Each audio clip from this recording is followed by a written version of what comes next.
ఇప్పుడు గౌరవ శాసనసభ్యులు అనిరుద్ రెడ్డి గారు, గౌరవ ముఖ్యమంత్రి గారు శ్రీ రేవంత్ రెడ్డి గారు, డిప్యూటీ సీఎం బట్టి విక్రమార్క గారు, సహచర మంత్రివర్యులు శ్రీ వాకిటి శ్రీహరి గారు, గౌరవ పార్లమెంటు సభ్యులు డాక్టర్ మల్లురవి గారు, అట్లాగే అడ్వైజర్ జితేందర్ రెడ్డి గారు, వేదికమైనటువంటి అడ్వైజర్ వేం నరేందర్ రెడ్డి గారు, వేదిక పైనటువంటి సహచర శాసన సభ్యులకు,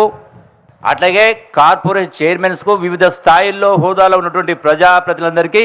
ఇక్కడికి విచ్చేసినటువంటి అశేష జనవాహినికి మీ అందరికీ హృదయపూర్వక నమస్కారం తెలియజేసుకుంటూ,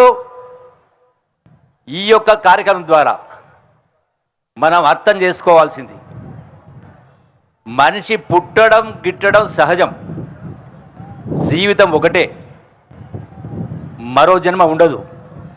ప్రతి మనిషి జీవితం సార్థకతం కావాలంటే అనుకున్నది సాధించాలి. ఆ పరంపరలో భాగంగానే ఈనాడు మన గౌరవ ముఖ్యమంత్రి రేవంత్ రెడ్డి గారు 20 సంవత్సరాల క్రితం ఒక ఇండిపెండెంట్గా జడ్పీటీసీగా రాజకీయ ప్రస్థానం మొదలుపెట్టి, ఆ తదనంతరం మళ్ళీ ఇండిపెండెంట్ ఎమ్మెల్సీగా గెలుపొంది శాసన సభ్యునిగా, పార్లమెంటు సభ్యునిగా, పీసీ సభ్యునిగా ఈనాడు ముఖ్యమంత్రి స్థాయికి వచ్చారంటే మంత్రాలు చదివితే రాలే, ఒక తపన, పోరాట పటిమ, నేను కావాలి అనుకున్నది సాధించాలని చెప్పని అనుకున్నాడు కాబట్టే పట్టుబట్టి ఆ పరంపరలో ఆ దిశలో ప్రయాణం చేసిండు కాబట్టి ఈ రోజున మన గౌరవ ముఖ్యమంత్రి రేవంత్ రెడ్డి గారు మనందరికీ యువత కూడా ఆదర్శం. అందుకే ఈనాడు ఢిల్లీకి రాజైన తల్లికి బిడ్డడే కాబట్టి ఉమ్మడి పాలమూరు జిల్లా అదృష్టం, పాలమూరు బిడ్డ ముఖ్యమంత్రి అయింది కాబట్టి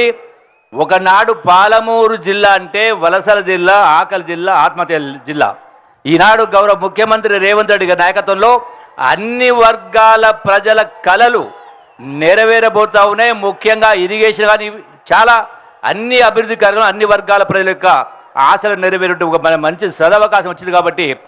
ఏ పద్ధతిలో ఏ విధంగానైతే 20 సంవత్సరాల్లో ఒక పట్టువదలని విక్రమార్కుల్లాగా ఈ స్థాయికి వచ్చింది కాబట్టి ఖచ్చితంగా పాలమూరు జిల్లా ప్రజల ఆకాంక్షలు కూడా నెరవేరబోతామని చెప్పని మరొకసారి మీ అందరికీ కూడా సవినయంగా విజ్ఞప్తి చేస్తూ, అందుకే మనం అందరం కూడా ఈరోజు సమాజంలో ఉన్న ప్రతి వ్యక్తి కూడా మనిషి తలుచుకుంటే ఈ ప్రపంచంలో సాధించలేనిది ఏమీ లేదు. మనకు కావాల్సింది తపన, పట్టుదల, ఆ పౌరుషం అది ఉండాలి. కాబట్టి అది ఉంటే ఏదైనా సాధించవచ్చు అనేది మనం నేర్చుకొని,